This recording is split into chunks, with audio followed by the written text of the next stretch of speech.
Hey, Dr. John, the Entreprofessor here at the USASB conference this week. That is the Entrepreneurship, Education, Experiential Learning Conference, one of the largest education conferences with a focus on entrepreneurship. And really excited today. I'm getting the opportunity to do a collab with Rob Kissner. Thanks, Dr. John, for having me on. I'm from Iona University. I manage GaelVentures, which is our community incubator. That is a vehicle to meet and attract new mentors. I've started the GaelVentures Podcast.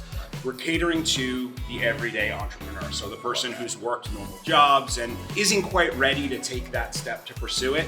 What we've done is we've invited business owners, recent alum who are starting businesses, have side hustles, policymakers from the local government to really provide narrative about their journey in starting their businesses to make it feel doable for the sort of average person that may not have an entrepreneurship education. We want to create very relatable stories and make the guests and the listeners feel like they're at the same table.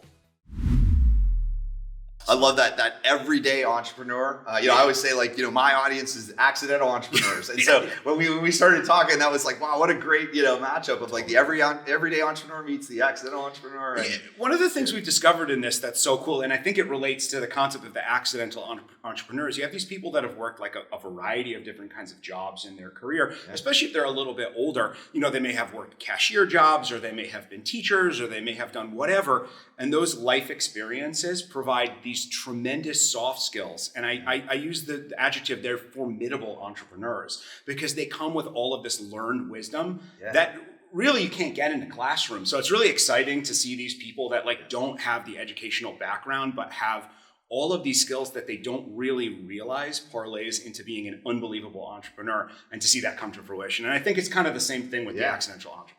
Yeah, a lot of times I call the accidental entrepreneur that person that's got this passion for something, or the skill, or a great idea, or something they really want to build and invent. And but they're like, I'm not a business person. I don't have a business background. I'm not not an entrepreneur. But in reality, they are, and they can be. And it's not something where you have to have a master's in business administration to be able to be an effective entrepreneur. It's just simple skills and things. And like you say, a lot of times those that have been doing it, particularly if started have some success, they already are, and they just don't realize it. And that's so interesting, right? It's so interesting that they have to take a step back and look backwards and be like, wait a second, I'm actually doing this, right? That's so cool. Yeah, and it's almost giving the confidence to say the things you're doing, what you're doing there is really ideation, or what you're doing there is customer development. When you're going out and talking to lots of customers and you're getting all these ideas and you're changing things, that's, the whole customer development, product development process. Yeah, it's I've had a couple people on that have little craft businesses. They go to, farmers markets, and they're ready to take it to the next level. And I'm like, you have an unbelievable set of data for what your customers like from your products and what they don't like and the best ways to reach them. And they just don't know. They don't have the vocabulary to put the name to what they're doing. Yeah. And when you provide that context, it's eye-opening. It's really cool to share that with people who haven't quite reached that step yet. Yeah, that's awesome. What's one of your favorite stories of of an entrepreneur you've worked with? So I have a lot of favorites. I have one I particularly like that was a student of mine. He graduated as an entrepreneurship major. He was also captain of the soccer team. So he was on a quest to play professional soccer. Yeah. He's originally from Venezuela, and he came to the United States to play soccer, super gifted, and he had some recruiters super interested in him. He got injured. And so he was out of the game for a little while, and he has been very inspired by life coaching and enjoying the process of doing hard things. Yeah. And so he said, I'm injured. I still love soccer. I have a lot of learned experience through achieving the goals that I've achieved. I want to become a professional or a life coach specifically for college-age athletes to help the next generation of me follow the right path and to love the process. And so I actually did some coaching for him as well as a business coach, but it was really great to see him combine his two passions together. Yeah. I think since he's got recruited for a professional team, so he put the coaching thing on hold, but funny enough, his main vehicle was going to be a podcast to get other student athletes that went through the process.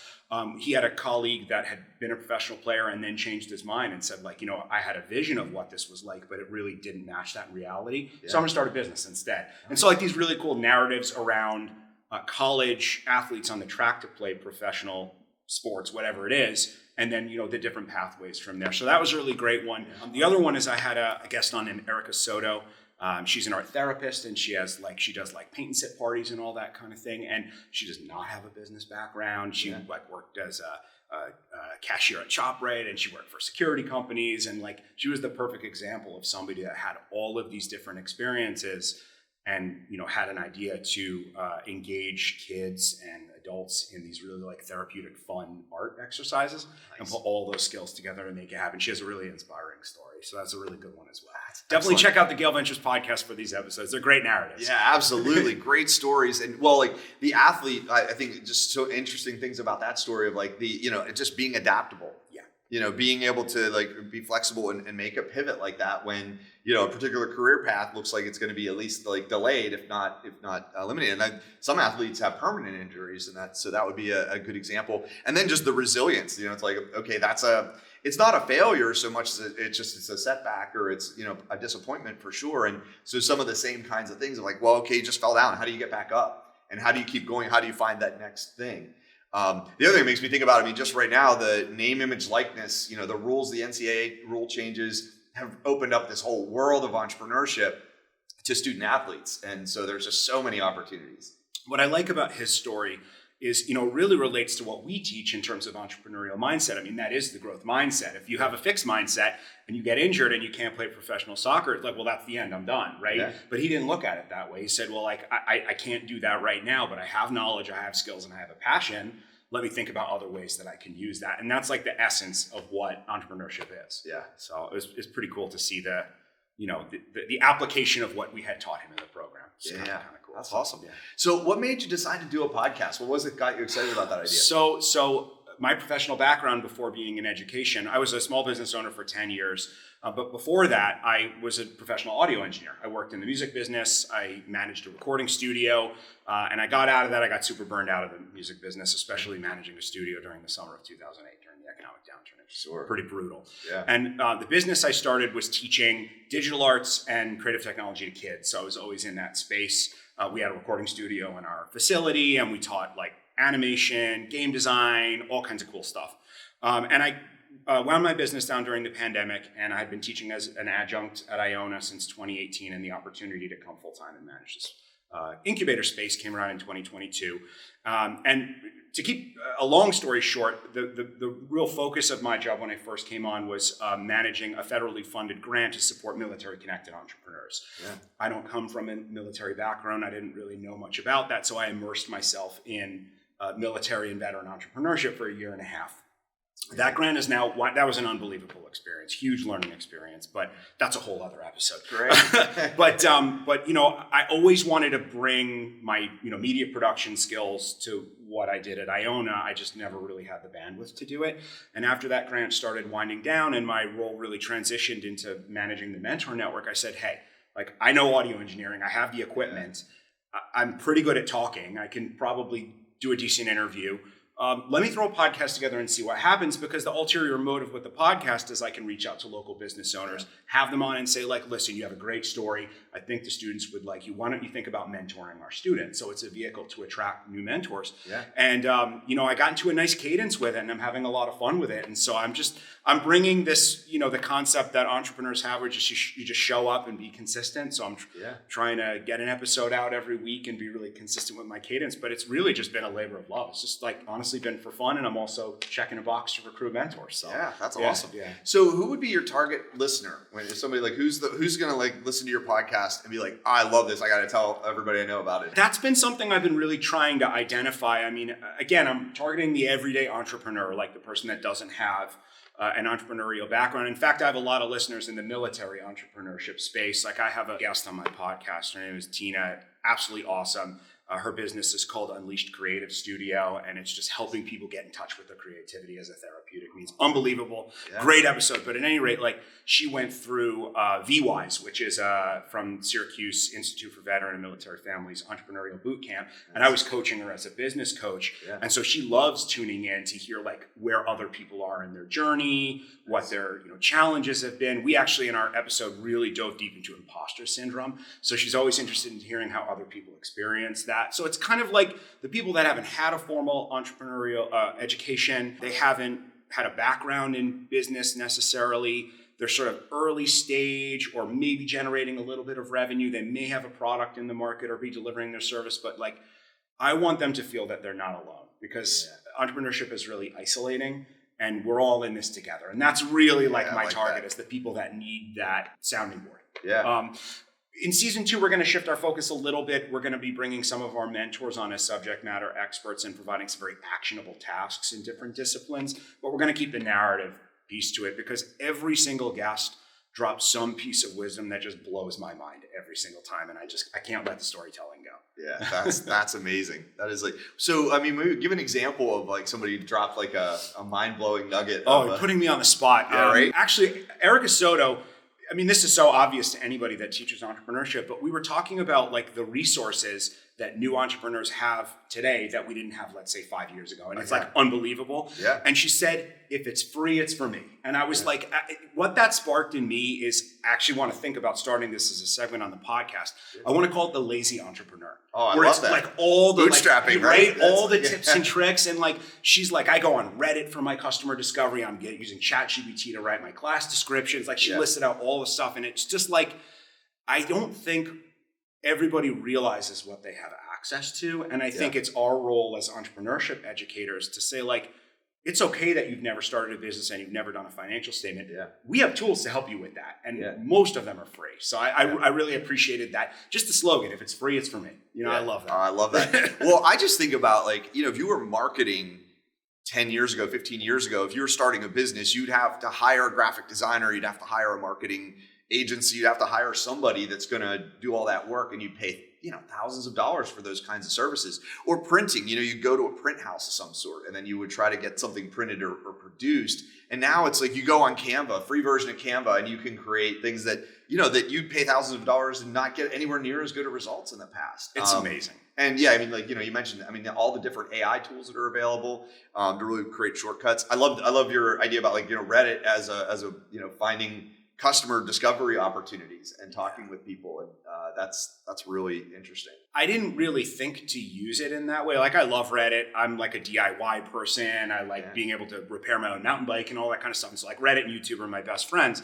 But like after that, I'm an MBA student right now and I'm in a brand management class. And like I've used Reddit to do research for papers because it's targeted communities of people. I mean, you can't get better vetted user groups. It's amazing. And so now that's like a regular part of my repertoire. That's excellent. Yeah, that's excellent. So as you go into more how-to, what are maybe like top 3 skills that you think every entrepreneur that needs, or you're just like, this is like right on top of my list for the next season? Yeah, I'm working through that. I mean, I'm going to tick the major boxes. Like obviously the funding part's going to be a huge one. I mean, from the veteran entrepreneurship world, I built a pretty good network of people in different types of lenders, banks, CDFIs, some lenders that only lend on government contracts. So I want to kind of bring some of those folks in and like, if you're going for a traditional bank loan, here's how to be lender ready. Like here are the 5 things you need to have ready to go. If a bank won't approve you, what are your options? Like, can you look at a CDFI? Can you try and do a crowdfunding campaign? And I can't tell you how many people have come in and be like, well, I'm going to start a GoFundMe and raise all the money I want. I'm like, probably not. Let's look at some other things first. Have you tried that before? And they come in and they say, I want to start a Kickstarter, but I hate social media. And I'm like, okay, that's not going to work, right? But those kinds of things, like the things to look out for, the things to avoid. So finance, marketing, developing a good solid brand, writing some brand copy, putting a brand kit together as a new business to just be consistent. You know, just really nuts and bolts kinds of things. Yeah, that's great. The other thing that I really want to include, and it's something that I think that's often overlooked, is thinking about the future, right? Thinking about having more than one person working in your business. So like org structure, management skills, operation and supply chain, right? Like you might be buying your supplies right now, retail, you're paying tax on it, right? Yeah. But like in the long term, that's not going to be sustainable. So to look beyond where they're at today and think about 2 steps ahead. Yeah, that's excellent. Yeah, well, I think about the organizational leadership of a startup is so very different than, you know, an established organization. And I think that's one of those hurdle things for an accidental entrepreneur or an everyday entrepreneur is, you know, just used to doing everything DIY. And then now it's like we need to bring others into the business. Well, like how do we structure that? How do we set goals, smart goals that make sense, that are actionable? You know, how do you deal with personality problems and performance? And, you know, those are just big challenges. And you mentioned a few minutes ago about just isolation, feelings of isolation that entrepreneurs often have. And, you would think, well, if they start bringing in employees to their business, they will feel less isolated. But oftentimes it's the opposite. They feel more isolated because now they're responsible for a group of people, and they are, committed to them. They may have a relationship with them, but at the same time, they're also their employees. And so then they have times when they need those connections. That's such a hard thing to navigate, especially like if you bring friends in to work with you. That's very, very challenging because you're managing personal relationships, hierarchical relationships, this like very, very challenging. But I mean, I think those are all really, really important things that I know it's hard to think about all of that when you just have an MVP out in the market, but it should be something that comes into the conversation early on because, when I started my business, I didn't know what I was doing. I didn't have any business training and I made every mistake in the book. And it's like, if I can just help the next generation of entrepreneurs avoid some of these really easy things. And it's so funny, it's not just new entrepreneurs. Like I do some consulting in addition to the work with Iona. And we work with, my team and I work with small business owners who are just like ready to move to the next stage of growth and there's things in the way. And so often it's the founder and everything's in his or her head. Right. And it's not documented, it's not trainable, they can't pass it off to anything. And it's like, it's not just new business owners, like veterans in business suffer from these things. And so if we can create some resources to help people work through that, then I feel like I've done something good for the world, That's awesome. So let's say you're having a first conversation with an everyday entrepreneur and they're just getting started.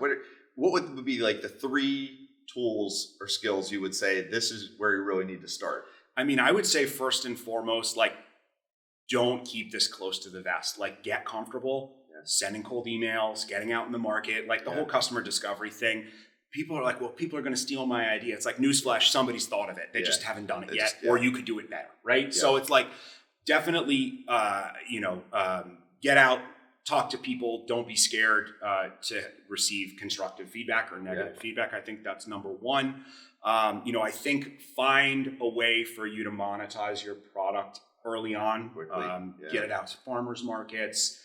Set up a lemonade stand if you're making drinks, whatever it is, right? Obviously, that's not feasible if you have some like technology idea, right? Yeah. But what you can do is you can throw a quick site together on card and collect email addresses to validate your idea, right? Absolutely. So some good validation there. And I think like get some mentors, get some coaching, get some guidance. Like if you're not in an entrepreneurship education institution, join your chamber of commerce, go to panel discussions with other new entrepreneurs because they've done this and they're there to guide you. I think that's the greatest thing. And then outside of that, like put a lot of prompts into ChatGPT or Bard or Bing and see what you get back and get as much information as you can. Yeah. I'm glad you went there. Let's talk AI. I mean, AI to me, this is a tectonic shift, like on the order of like the internet or electricity or, automobile, it's so big. What do you think are some of the biggest impact points for entrepreneurs when it comes to AI?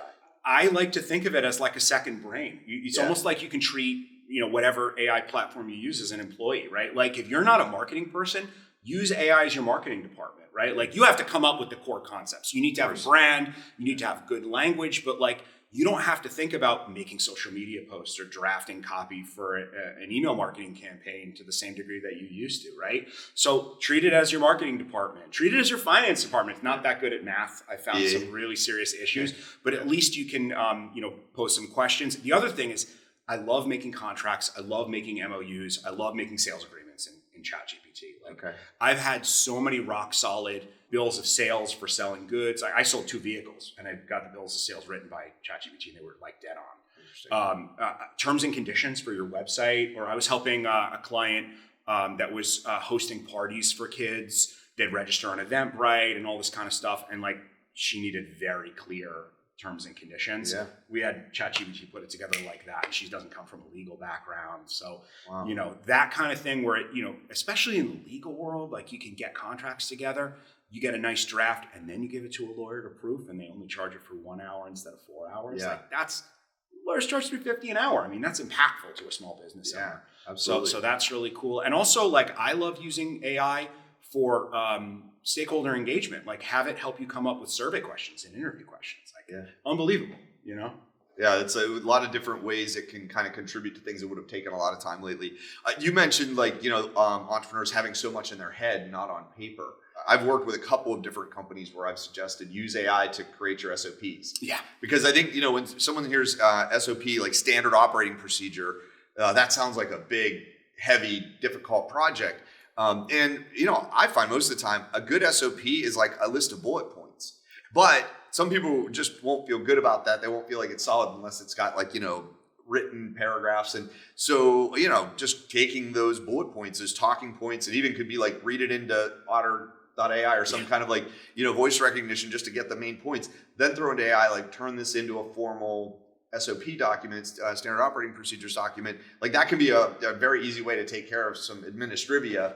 And at the same time, not like put off something that really needs to be done. Yeah. The other thing, I'm just going to diverge for 1 second on this. Again, it's not directly related to AI, but it's like some of these amazing modern tools. Like new business owners have to get on the automation thing. Yeah, like absolutely. Get Zapier or Maker, whatever. Yeah. I mean, it's such a time saver to be able to automate things that would normally be mundane and take time. Yeah. And that's something like right off the bat, whatever you don't like doing, automate it so you can put 10% of the amount of time that you would need to. Absolutely. Well, and those two go together very well. You talked about like as a divestor, but like, ChatGPT and Zapier have an integration. That's like, it's a regular plugin that you can use. And so, being able to automate everything from scheduling appointments to even preparing draft emails, it's just, it's amazing what, those redundant tasks that maybe only take 2 or 3 minutes. They don't seem worth automating, but you do them 4 times a day.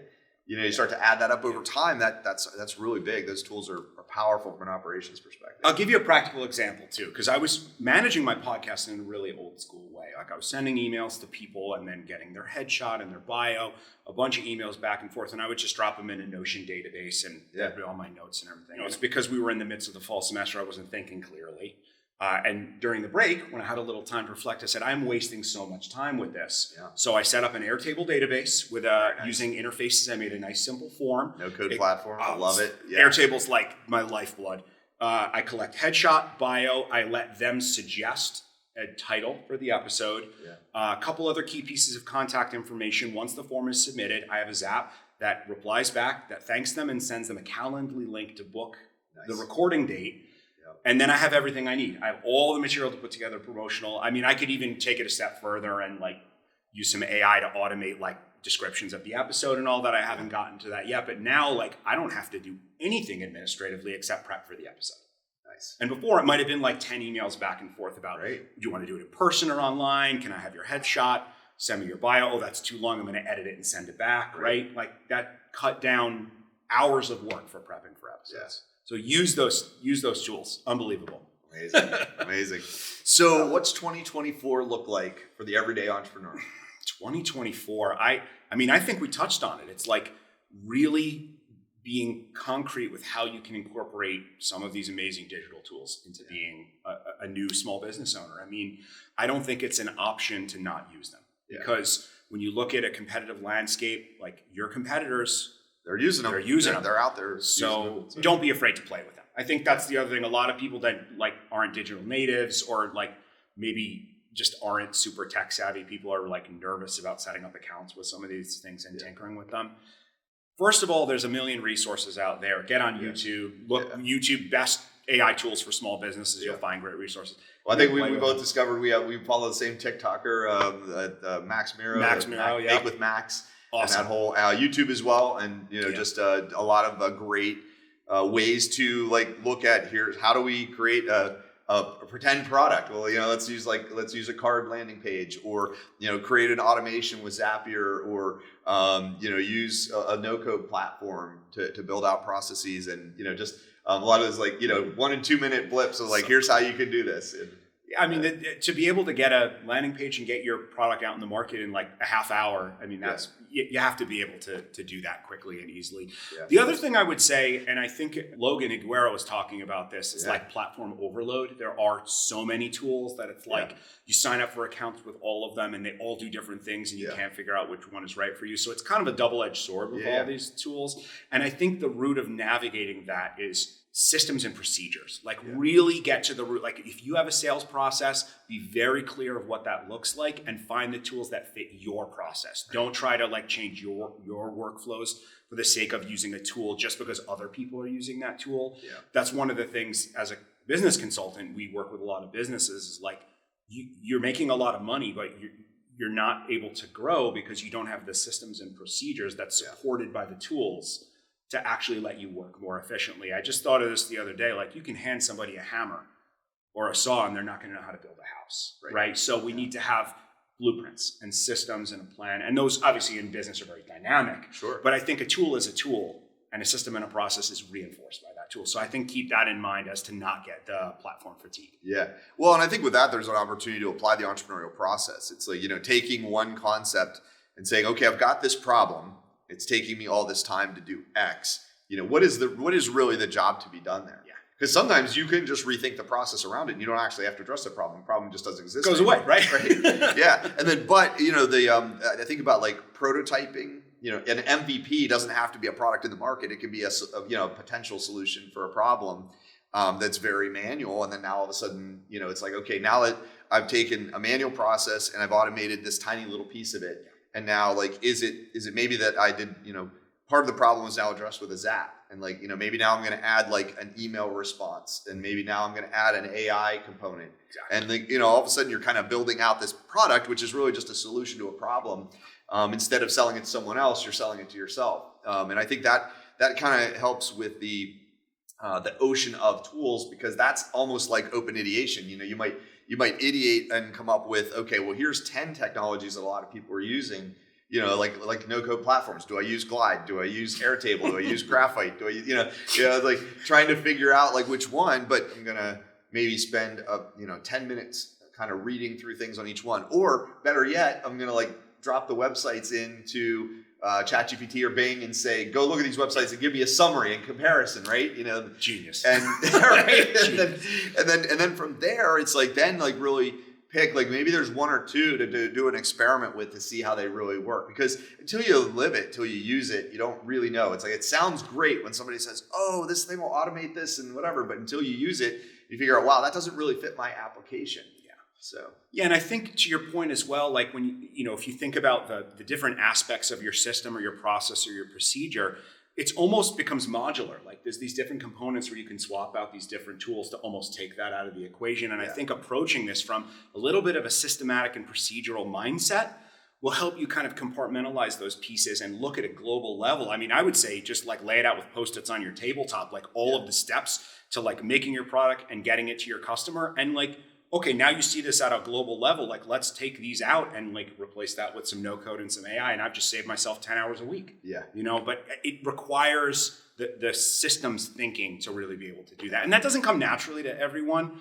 but start with Post-its. I mean, that's like a pretty low tech and easy, frictionless way to get it out of your head and into the world. So. Yeah.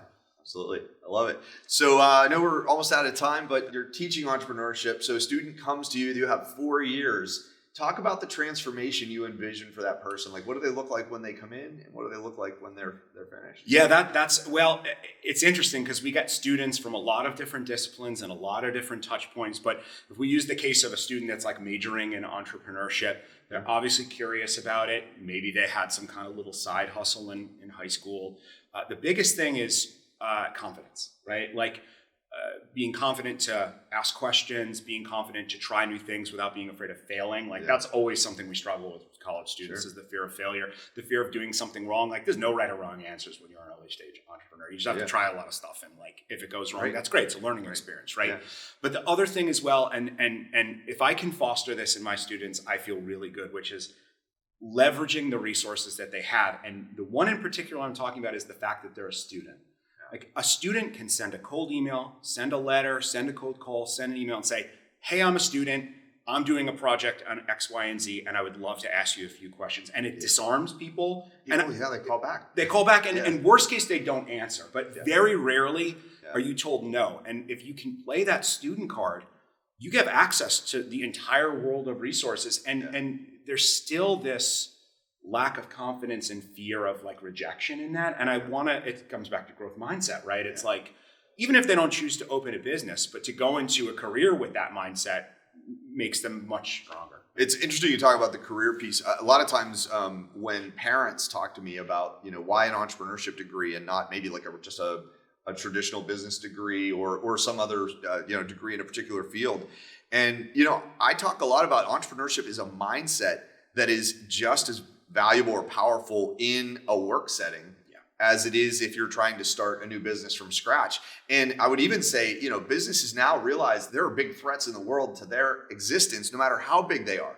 I always use the example of like Kodak or Blockbuster or BlackBerry. I mean, these are companies that they invented the fields they're in, and they're gone now for all practical purposes. And, that's just because they didn't adapt and they didn't have those entrepreneurial thinkers. So I actually think, a lot of employers, certainly my experience when I was in industry, I was looking for an entrepreneurial mindset. I wanted to hire those that were going to be adaptive, that were going to be resilient, that were going to have that grit and tenacity to keep going even when things got tough. And so that's, to me, where entrepreneurship becomes a life skill. Yeah. Not just some tools to start a business, or not just some business knowledge. Yeah, I feel we're sort of at a little bit of a divergence of the word entrepreneurship, because traditionally it meant very specifically venture creation, job creation, all that kind of thing. And we're at a point where we're kind of diverging from that, where entrepreneurship is really like a life and career skill. Yeah. And it does not necessarily have to do with venture creation. Whether you do or don't has no bearing. Yeah. I think, to your point, like, employers are going to I certainly looked for that when I was hiring. I ran a STEM program for kids, and I was much more interested in the people who had a willingness to learn new things, great communication skills, and that great grit and tenacity than knowing Python perfectly. Like, I could teach them what they needed to do to teach Python to 8-year-olds, right? Yeah. But all of those other skills were much more important, and I think employers are starting to shift their mindset on that as well. Yeah. Well, Rob, it's been awesome talking with you. So someone's watching this video and they're like, how do I find Rob, or how do I find your podcast? Like, what are the details? So hit me on LinkedIn. Go on LinkedIn, Rob Kissner, Kissner, and just go to Spotify and look for the GaelVentures Podcast. I'll send you the links to include as well. And if anybody out there wants to be a guest, I really don't say no to anybody. Like, come on, let's have conversations about your entrepreneurial journey and share it with the world. So I appreciate you having me on. This has been really fun. Absolutely. Well, thanks for being here. This was a great conversation. Let's keep it going. Right on. All right, keep going.